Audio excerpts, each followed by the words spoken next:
1857 سے یہ دیکھا گیا تھا کہ جب ہمارا سلیوری پیریڈ شروع ہوا تو اس وقت ہندوؤں کا جو رویہ تھا اسپیشلی مسلمانوں کے ساتھ وہ بالکل ہمیں آؤٹ آف کاسٹ دیا گیا تھا، کیونکہ انگریز کا موقف تو یہی تھا ہندوز کے ساتھ مل کے کہ ان کو سپریس کیا جائے، ان کو وہ رائٹ نہ دیا جائے جو ہم ہندوز کو دے رہے ہیں۔ پروفیسر آرچی بولڈ 1889 سے لے کے 1893 تک علی گڑھ کالج کے پرنسپل رہے ہیں، تو نواب محسن الملک نے ان کی مدد سے وائسرائے ہند لارڈ منٹو سے ملاقات کا ٹائم لیا، ایک ڈرافٹ بنا کے ان کی طرف بھیجا گیا جو حسین بلگرامی نے ڈرافٹ کیا تھا۔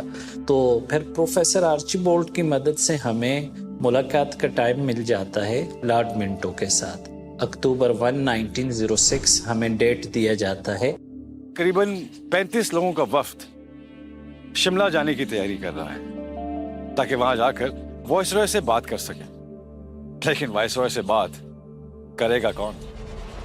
اب مسلم لیڈرز جو کہ اتنے لیڈنگ نہیں تھے، اتنے انگریز سے بات چیت کرنے کے نہیں تھے، نہیں 1 to 1 ہوئی، وہ ایک دم ہکا بکا رہ گئے اور ان کو نالے پڑ گئے۔ فیصلہ ہوا کہ یہ انگریز کے سامنے سر آغا خان اپنی چیز کو پیش کریں گے۔ اس ملاقات کے دوران بھی پھر مسلمانوں کا موقف پہنچا دیا گیا تھا، جس میں سب سے بڑی یہ کہ اب ہندوستان کے مسلمانوں کے لیے علیحدہ حق کے انتخاب وقت کی بہت بڑی ضرورت ہے۔ Separate electorate is the basic right of the Muslims of India. اگر آپ کا مکس الیکٹوریٹ ہوگا تو ہندو مسلم ریشو ہندوستان میں 1:5 کا ہے۔ پھر جب انگریز کے سامنے سر آغا خان نے یہ کہا کہ ہم نے ایک پارٹی بنانی ہے تو انگریز سوال یہ کیا گیا کہ کیوں چاہیے آپ کو پارٹی؟ جب انڈین نیشنل کانگریس برصغیر میں تمام کمیونٹیز کی ریپرزینٹیٹو باڈی کے طور پر موجود ہے تو کیوں آپ کو چاہیے؟ آپ کو کیوں یہ خیال پیدا ہو گیا؟ دوسرا بڑا مطالبہ جو شملہ وفد میں ہوا تھا وہ یہ کیا تھا کہ ہمیں آپ کے ہاں جو ایڈمنسٹریٹو پوزیشنز ہیں اس پہ مسلمانوں کے لیے کوٹا رکھا جائے۔ کوئی اتنا آسان نہیں تھا وائس رائے اس وقت۔ اگر میں نے ان کو سیپریٹ الیکٹوریٹ کی ابھی ان کو دے دی، بات چیت کا دے دیا، تو یہ تو بالکل ہی میرے اختیار میں نہیں رہیں گے، کنٹرول میں نہیں رہیں گے۔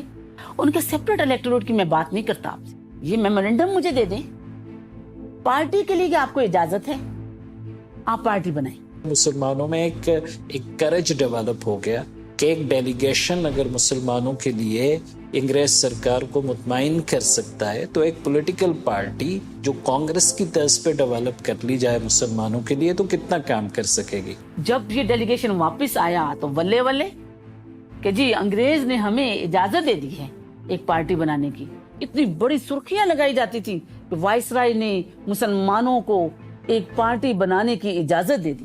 مسلم لیگ کے قیام کے باوجود کانگریس ہر سال تقسیم بنگال کے خلاف یوم سیاہ مناتی رہی اور 1911 میں بالآخر پارٹیشن آف بنگال کا فیصلہ رول بیک کر دیا گیا۔ مگر آپ مسلمانان ہند کی معصومیت دیکھیں کہ پھر بھی چند سال بعد لکھنؤ پیکٹ میں مسلمانوں نے کانگریس پر اندھا اعتماد کیا اور بہرحال بعد میں دھوکہ بھی کھایا۔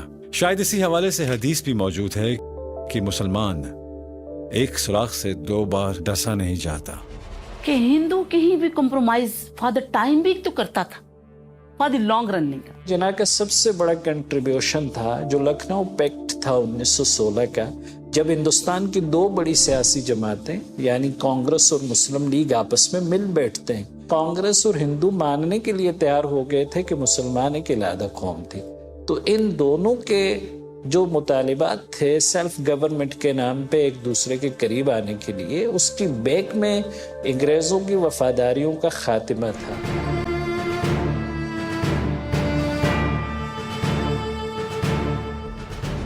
تقسیم بنگال کا فیصلہ واپس ہونا، لکھنؤ میں کانگریس کا گہری چال چلنا، تاج برطانیہ کا دھوکہ اور سلطنت عثمانیہ کا ٹوٹنا۔ 1910 کی دہائی مسلمانان برصغیر کے لیے کچھ خاص اچھی نہ تھی، لیکن اس دہائی میں مسلمانوں کو ایک ایسا سپاہی مل گیا جس نے دنیا کا نقشہ بدل کر رکھ دیا۔ قائد اعظم محمد علی جناح انگلینڈ جا رہے تھے چھٹیاں گزارنے کے لیے۔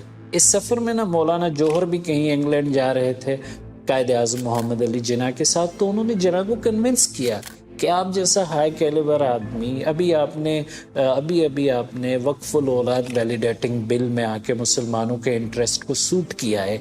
ہم یہ چاہتے ہیں کہ آپ مسلمانوں کی ایک بڑی جماعت مسلم لیگ کے ممبر بن جائیں. تو جناح صاحب نے آل انڈیا مسلم لیگ میں شمولیت کے لیے جو شرط رکھی تھی کہ پھر آپ کو انگریزوں سے اپنی لائلٹیز ختم کرنی پڑیں گی. جیسے کانگریس سیلف گورنمنٹ کی بات کرتی ہے آپ بھی کریں, تو پھر یہ ہوگا کہ میں مسلم لیگ جوائن کر لوں گا. مولانا جوہر نے کمٹمنٹ کر دیا, چونکہ مسلم لیگ میں ایک سٹرانگ آدمی تھے مولانا جوہر. سو جناح 1913 میں پھر مسلم لیگ میں شامل ہو گئے.